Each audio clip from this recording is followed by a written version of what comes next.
Good afternoon, everyone. It's David Schlotthauer here in the Home Weather Office for January the 25th, 2024 on this fantastic Thursday. In today's detailed weather forecast, we're keeping an eye on the west because there are big storms coming eventually by the middle of next week that could bring significant flooding, heavy rain, strong winds, heavy mountain snowfall for the higher elevations, and of course, there's a big, massive warm-up that is also going to be expected by this weekend and early next week for much of the Midwest. So here's a look at the very latest European model for this afternoon on your Thursday, and we can see where it's going to be raining pretty good and where it already is. We got some showers and thunderstorms down in the deep south, as you all can see here on the bottom right side of my screen, where we do have some intense showers. But otherwise, for the most part, looking pretty wet for much of the eastern half here, especially over the upper Midwest, Missouri area, while we are seeing some snow and some rain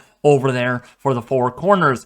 But the weather pattern is actually going to get a little calmer before it really comes back with vengeance, especially for the west. Let's take a look at this. So we go through, say, the weekend here for Saturday morning. We have another storm system that's going to bring quite a bit of rainfall, maybe the chances for some flooding, but no big snow, no ice storm, nothing like that at all. So good news for a lot of you that are hating the ice that you have had over the last couple of days, finally melting and going bye-bye, but that means the flooding on rivers because of ice jams will continue.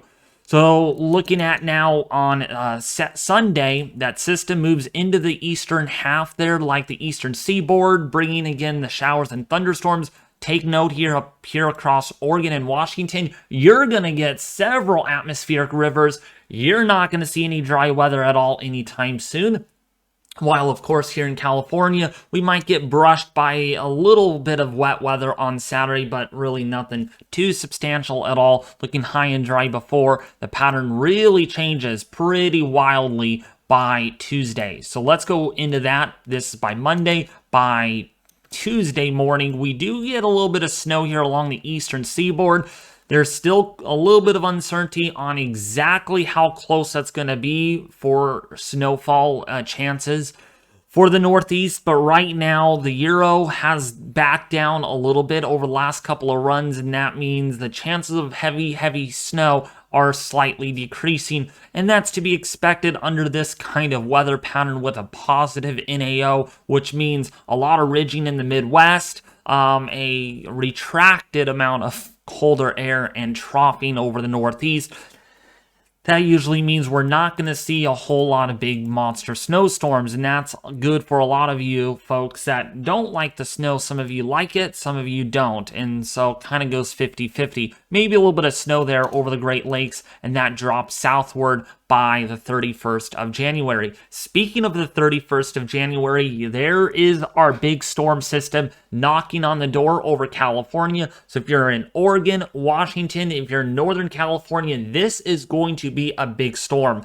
By all means, potentially 2 to 3 inches of rainfall in a couple of day period over much of California. So the renewed risk for flooding on riverways, small stream flooding, urban flooding, street flooding, as well is a certain possibility with this system as it moves through. And you can see a lot of that green really sprawling through, even into Southern California by Thursday night next week. We'd be talking about a lot of rainfall.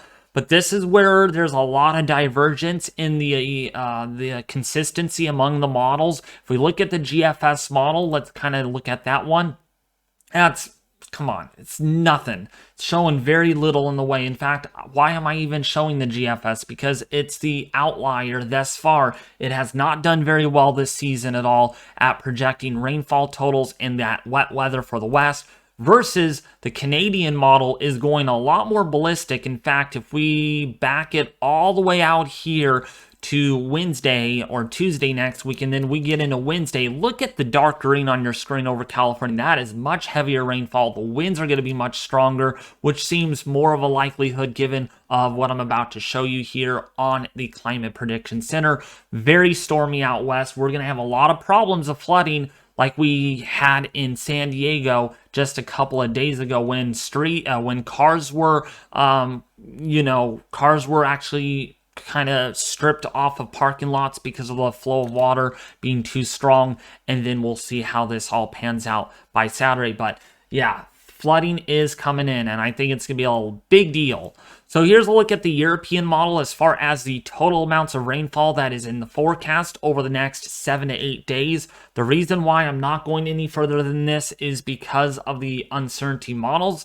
I don't know which model is the most accurate at this point. I would say the Euro and the Canadian seem to both agree on the same scenario versus the GFS, which I am not going to be showing you all because I'll give you a heads up. It's only showing 1/10 to 1/4 of an inch of rain for much of California. It does not indicate that we're getting any rain at all, virtually. How about that? For the 31st, whereas the European and the Canadian have quite a bit of rain. Sorry, my ear is itching today. No ear infection. Don't worry about that. Just a little itchy on the itchy side. So here's a look at the southeast. Quite a bit of rainfall that is anticipated there on the Euro. The national blend of models also indicate the same thing. So again, favoring the Euro and the Canadian model with a lot of rainfall across the west, with more rain on the way for the southeast, not in the form of snow by any means.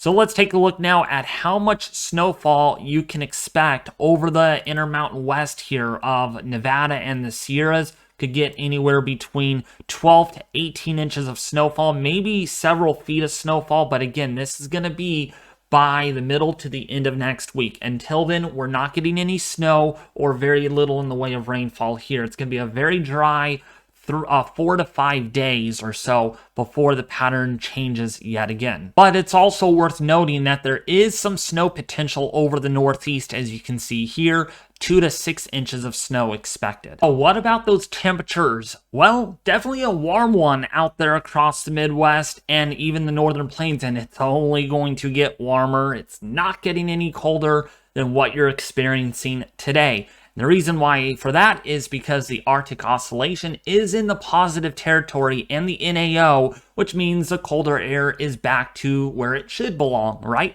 So here's a look at the Euro, and as we go forward into tomorrow afternoon, you can see temperatures, potentially some 40s out there, maybe even some low 50s over the high plains here in the Dakotas, as well as, say, if you're in Nebraska, even Montana. Big contrast from a week ago where it was much colder than it was today. Look at this for the deep south. Temperatures, you're going to love this.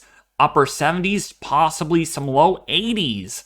Yeah, big contrast, I'm telling you, all right? And it's only going to get warmer, right? Let's take a look at Saturday. Look at this. Indiana, maybe some mid to upper 40s during the day. That's well above average. The high plains, again, still going to see this. Not much cooler than what you're already seeing. And it really warms up by this weekend. Look at that. We might introduce some low 60s in Montana, as well as central and western portion there of South Dakota. Now, where there's snow on the ground, it's going to stay much colder. But where there's no snow on the ground, it's going to be able to warm up pretty quickly, as what the Euro here indicates. I just love how the Euro takes snow coverage into consideration here.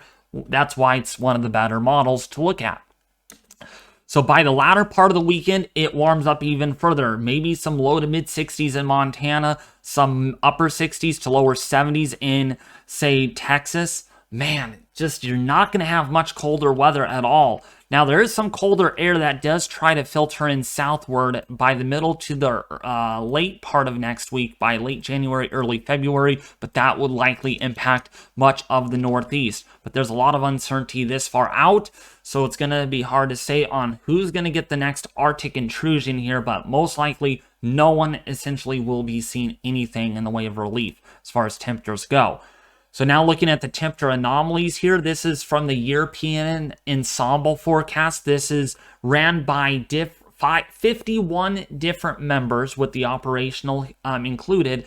So when we go forward, we can see definitely warm over the next week or so, and it's not going to change at all anytime soon. We can see through the 10 and 11 day period cooling off back towards the west here, thanks to a negative EPO and a negative PNA in such a degree so that's going to bring down some cooler temperatures. But look at this, ridging across the Midwest, you're going to see temperatures well above average through this period, and it's going to stay that way. I do not see any indications whatsoever that there's going to be a drastic pattern shift like we had in mid-January, if that makes sense. Instead, it's going to stay warmer than average for the next couple of weeks, maybe longer than that, through at least mid-February perhaps, for much of the eastern U.S., with much colder temperatures across the west, with wet weather continuing. So when we take a look at the Climate Prediction Center, it is in strong agreement with what I'm predicting here. Definitely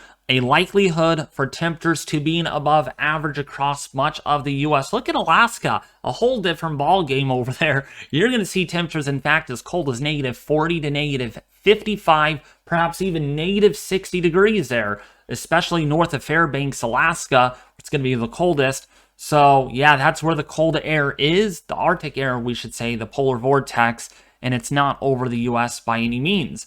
Now, looking at the next 8 to 14 day outlook through the 8th of February, exactly with what the European ensemble is indicating, it is going to be colder out west, warmer across much of the 48, the lower 48, expecting to see temperatures above average.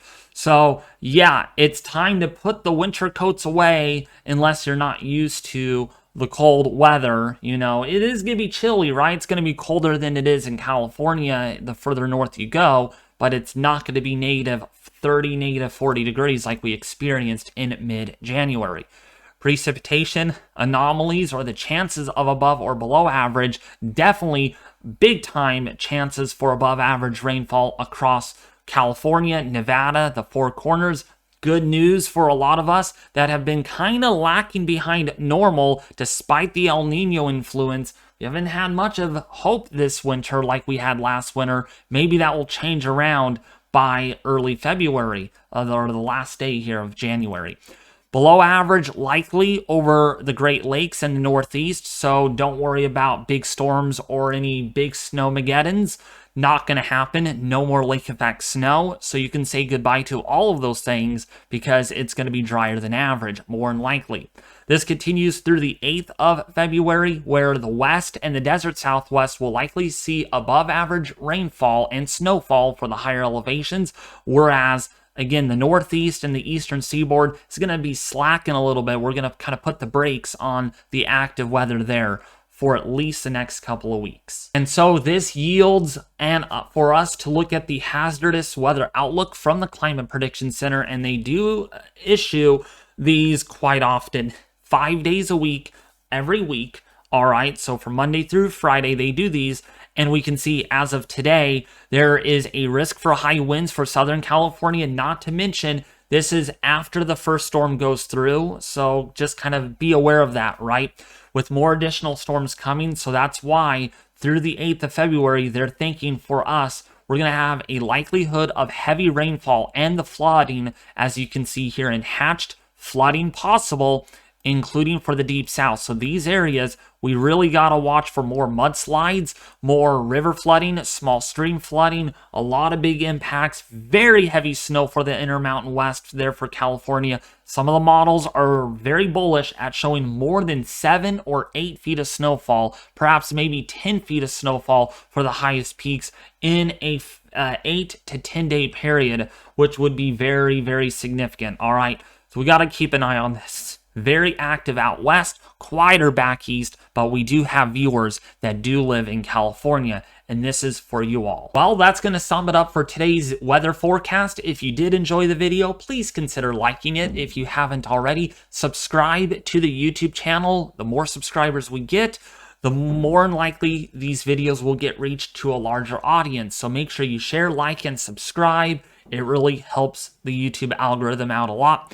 Not only that, be sure to check out the Weather Force Discord server. There will be a link in the description below this video, along to go with my YouTube channel, Sacramento Weather Center. I have not been active on that at all. I'm going to try to get a video out here on it today if I can. I'm going to try my best. But either way you put it, be sure to subscribe, share, and like on that other channel as well, as I'm going to try to give you guys some local forecasts in the California Sacramento region. But anyways, that's going to do it. Thank you all for watching, and be back with you more soon.